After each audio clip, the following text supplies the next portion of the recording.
sand tray is basically a sandbox on wheels in your therapist's office with some walls of figures that you pick from of all kinds, men, women, gods, goddesses, animals, seashells, cows, buildings, things, you name it, and you create.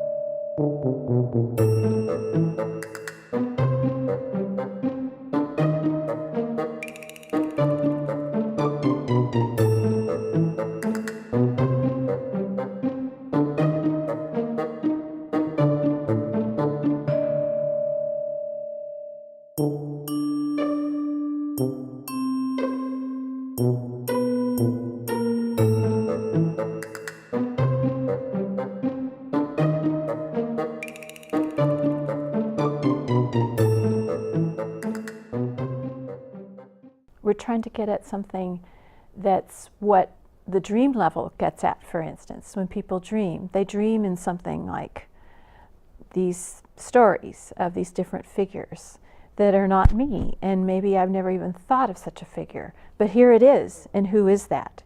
And how do I get to know who it is, and what does it have to do with me? It's like dreaming out loud. I had a patient, client, there's never a good word for that other person,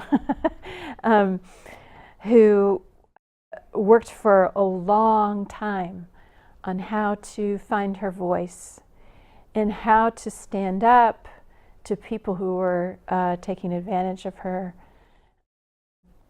And she had a dream at one point about a bear that was up on its hind legs with its claws. And I happened to have a bear in my sand tray that stood up on his hind legs and was, had his teeth bared.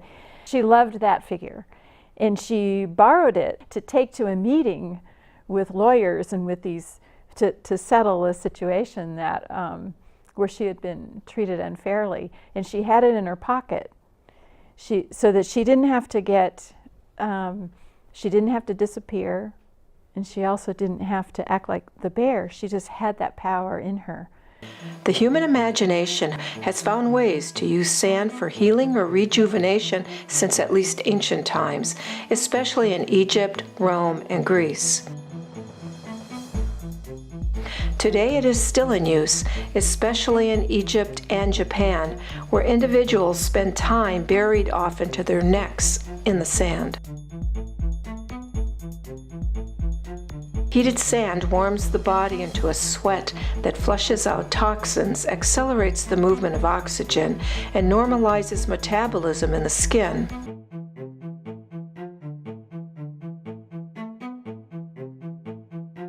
Sand tray founders include Margaret Lowenfeld, a pediatrician.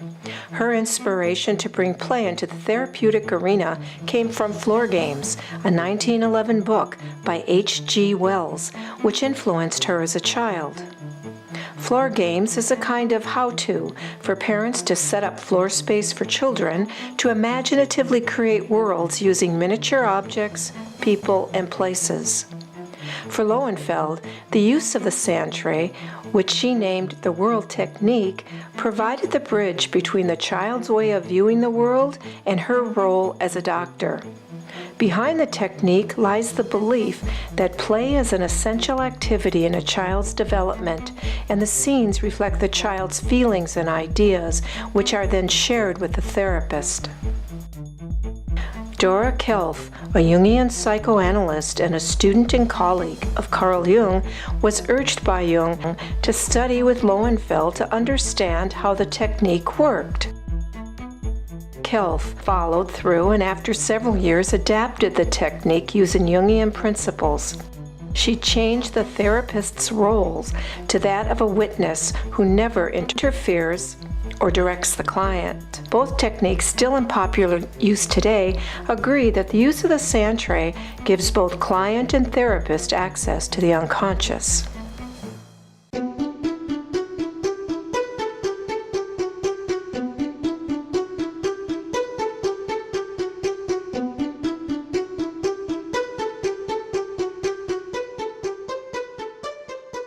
said earlier on, those figures were more important to you. Do you want to say more about any of the figures, and feel in your body what about your spirit feels evoked by these objects, or how they're speaking to you about something about you, whether it has words or not? This is my creative process. Your creative process. If we put it there in the tray, the different figures begin to have a conversation with each other. Like you might put one here and then realize, no, it really goes over here. And then a story starts happening. And it often brings people to tears or to a very deep state of reverie. And these, I think, are my social interactions. Notice I don't have anything dark. There's not a shadow in here, so I don't like that. And so maybe I need to add a shadow. Noticing is interesting, and then what would be the shadow? Yeah. How many figures, again, I probably wouldn't say this if we were in therapy together, but how many figures have their arms up like this? You're right. Hello. It's kind of a nice gesture, huh? Now then there's this. This could be shadow. The contained. Yeah. You're quiet and contained, but you're also like, here I am, and here's my creative work.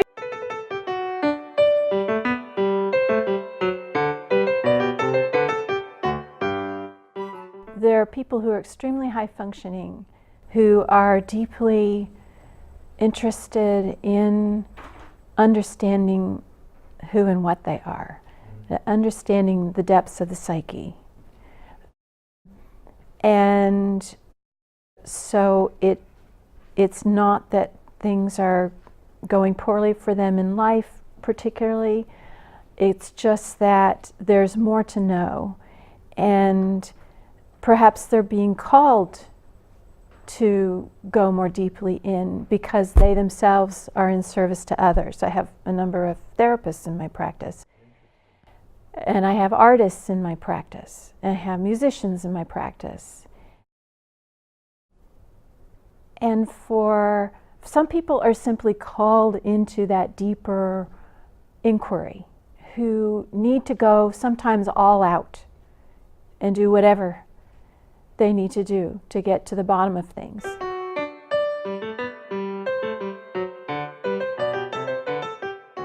Everyone's different in that way. And some people come in because life has called them to go to the depths, even though they did a terrible tragedy or a child's difficulty or a death or a disability or major illness, an addiction.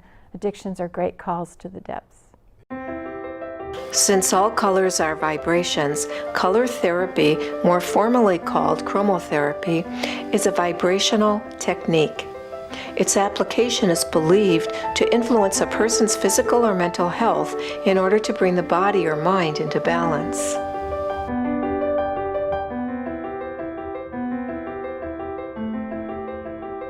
Light isn't the only way to apply or expose color to the body or mood.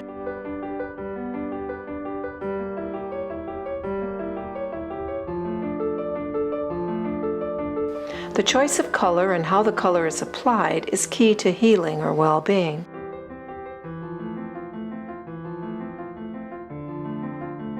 Kelly Smith, a Santa Cruz County practitioner at the time of this interview, uses chromotherapy often to increase the well-being of her clients. Right now, mostly working with the dowsing and color charts to understand how to apply color to the body. The application of color to the body on my part is making mala bead necklaces and prayer bead necklaces with the color that is the wellness application to the body. This is a person who would want to experience a connection between earth and imagination. So this is appropriate for somebody who is trying to bridge the gap. How did you come up with those colors? Mostly when we think about imagination, we're focused on the crown of the head. And when we think about being in our body, we're often focused on the feet because the feet are touching the ground. It's not often that we're running around with our foreheads on the ground, right? So when I think about the color choices, the pendulum asking the question, which colors are going to assist with the rooting and which colors are going to assist with the expansion. And this is the gold and these carnelian colors, which red Mother Earth and the crown being gold or creative source.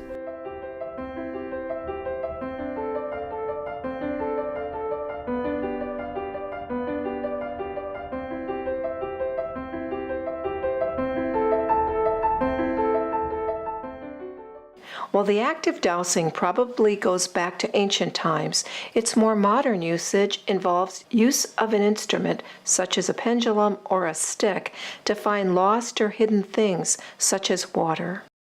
People use it for agriculture, for finding illness in the body. Our U.S. military, which used dowsing in the Cold War.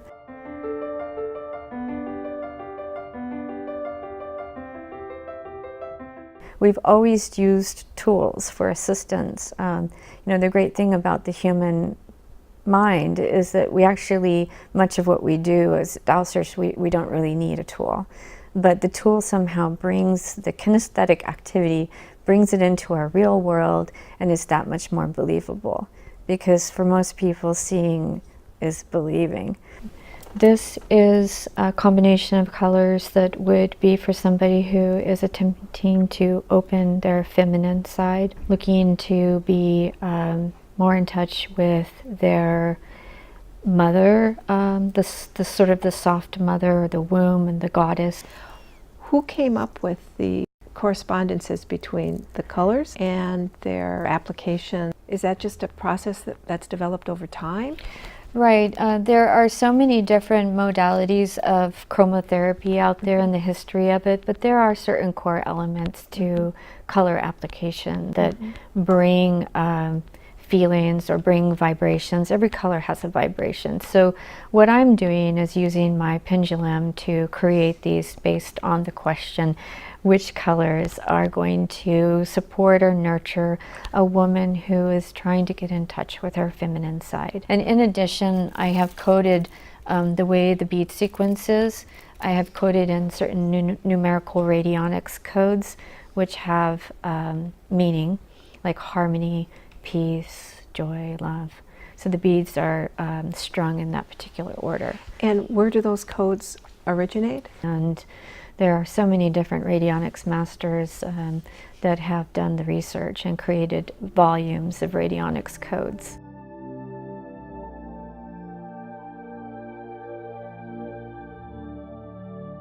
We can trace historical threads of color as a tool for healing or well-being back to the ancient world.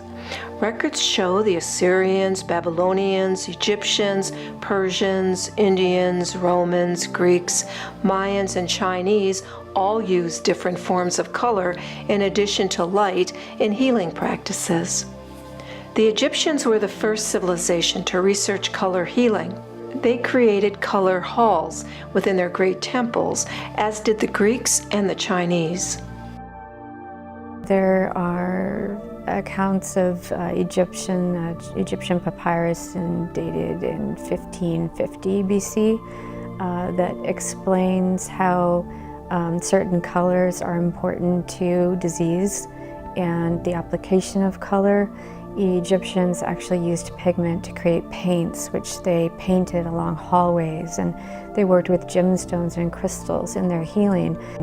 Much of that has been lost over the years, but it did make a revival here and there through history, and Sir Isaac Newton brought back some of the concept of chromotherapy, looking at whole light and how it fragments into spectrum, and the 7-ray method was developed actually from his research.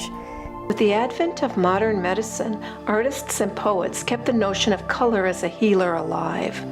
The poet and philosopher Goethe developed his own theory on color. Disagreeing with Newton, he theorized that color happened in the human eye rather than within light, and that emotion and mood can both affect color and be affected by color. For Goethe, yellow, orange, and red are life-enhancing colors. Blues, purples, and blue-greens evoke restlessness. The Impressionists used Newton's strokes of pure color on bright white canvases to create a prismatic effect of light playing on haystacks and water lilies.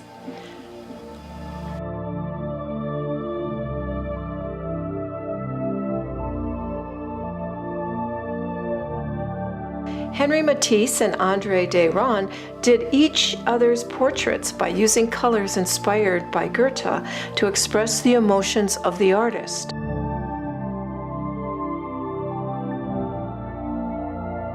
Other artists inspired by Goethe's theory that every color is associated with an emotion include Kandinsky and Klee.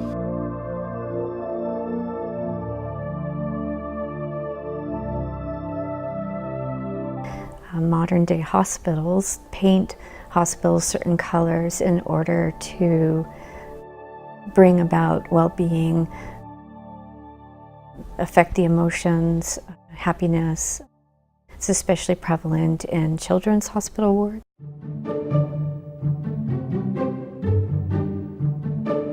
So the process is done usually via distance, and so we call that metaspace. And that is like calling somebody up on a cell phone and hearing their voice through radio waves or other types of communication waves. So we tap into the person's unique cell phone number, which is your body.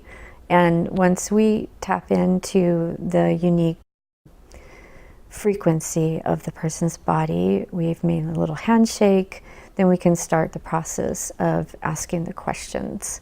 So the question comes usually about an illness or something that they're trying to locate that's missing. Maybe they have a pain in their body or something that's diagnosed medically that they would like to assist their well-being with. So I would go ahead and take my pendulum and work with a dowsing chart. One of the things that I do is I typically start with looking at emotions and how they affect, how they create stress to the body, and then stress creates illness in the body. So let's go ahead and ask, what is the emotional state that created the cold in Rebecca's body?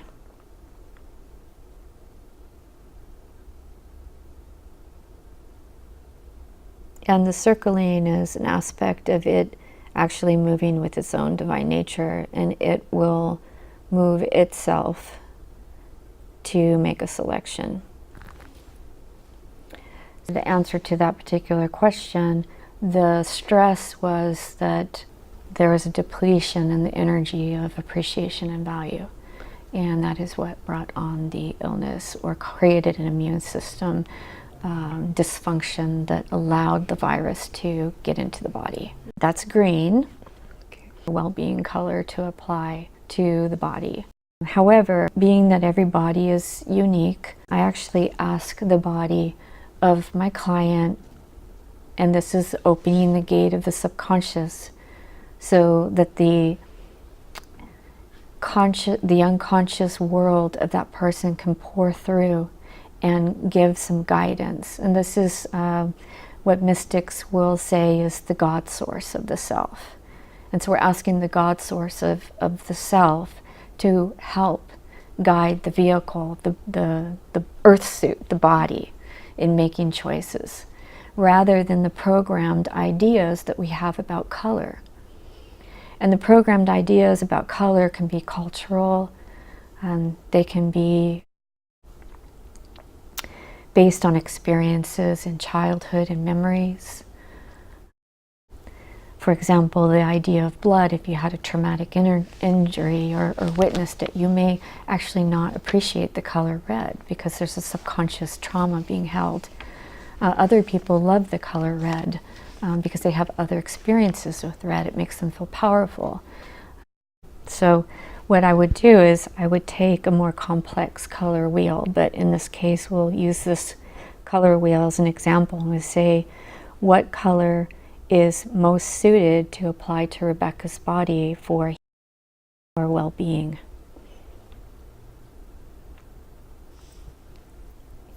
And is going to choose purple. Is also choosing a counter application of energy, which is responsive and intimate. And so what we would say, apply purple to those parts of her body in a very intimate and responsive way. The God source is asking, or the universal all-knowing source of Rebecca is asking for her to put the purple on that part of the body that's ailing. So how would that work? You mean like a purple sweater or a purple necklace or purple hat if she has a head cold? How would that work? Yes, so that would be a good choice, is to put the purple on with clothing. The reason that I work with mala beads, it's because there's sort of a cross between a prayer, a rosary, and mala, traditional mala, Hindu or Buddhist mala. You can count them with gratitude, but it's a very, again, kinesthetic activity which anchors the person into their physical body instead of it just being something in the mental sphere or field. And one of the things that happens is that they're touching the color, they're touching and they're sort of, baptizing themselves over and over in the color.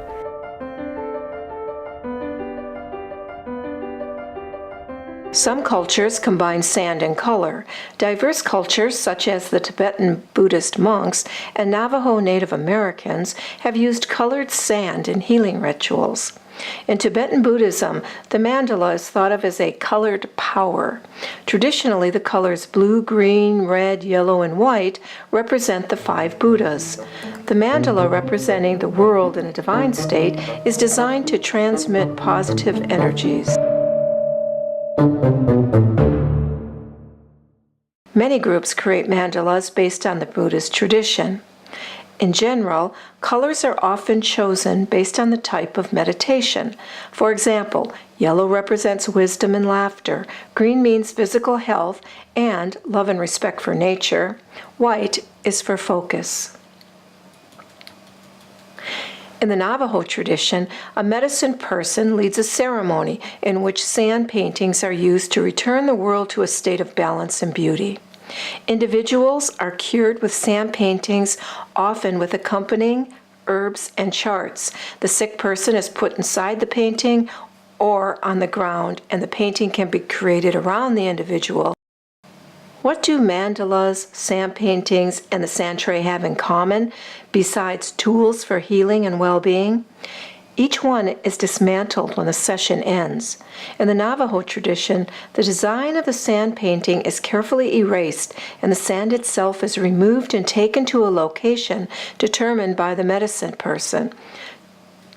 The Buddhist mandala is dismantled to represent the impermanence of life. The sands are then deposited into a flowing body of water to release the positive and healing energy. In sand tray, after the client leaves, the therapist usually takes a photo of the scenes before dismantling the scene and putting the icons from the tray back on the shelves. I believe at some level our bodies are always in tune, and of course now neuropsych, they have these videos where they track how people are communicating with each other at all these physical levels that we're not aware of. And what that means in terms of imagination is that I might get a sensation in my heart or my gut or my feet or my throat or my head. I could start getting a headache Or, you know, I can have physical symptoms that are body imaginings that have to do with what's going on, that help inform. Like, you know, I wonder if there's something about what you couldn't say, if I'm feeling something in my throat. Or sometimes my imagination will, my attention will kind of wander. And I will come, when I come back to the room, because I always like to not miss too much of what's being said, I'll try to catch, now is there something about where my mind wandered to that has to do with our process? We know that our conscious mind is just the tip of the iceberg. So maybe 10% of our cognitive daily process is conscious, and that the subconscious, the 95% of the mind, is really, you know, making a lot of the decisions for us. If we want to be awake to what's alive in us, we also become awake to what's alive all around us, because they're not two different things. I was studying our own mythology, our own stories that we grow up about color, for example, or smells being bad or good, or you know, my Native American background, we have certain colors that are part of our medicine wheel, and those colors have a story. And if the color's painted on your face for war, it has one meaning, and if it's sewn in seed beads on your tribal outfit, it's another meaning. And how much of that meaning is really kind of trickling up into our choices, and what's beyond that meaning. So how could I go to spirit and ask for more meaning, more self-inquiry? Psychotherapy is an adventure in discovering what we don't know that can make us live better lives. And art is a similar thing. It's showing up and opening to that blank page, or sitting down at the piano. It's the not knowing that is so full of something that we're being drawn to want to love. So it's an act of loving the world. And therapy is that, and art is that. It's all art, isn't it?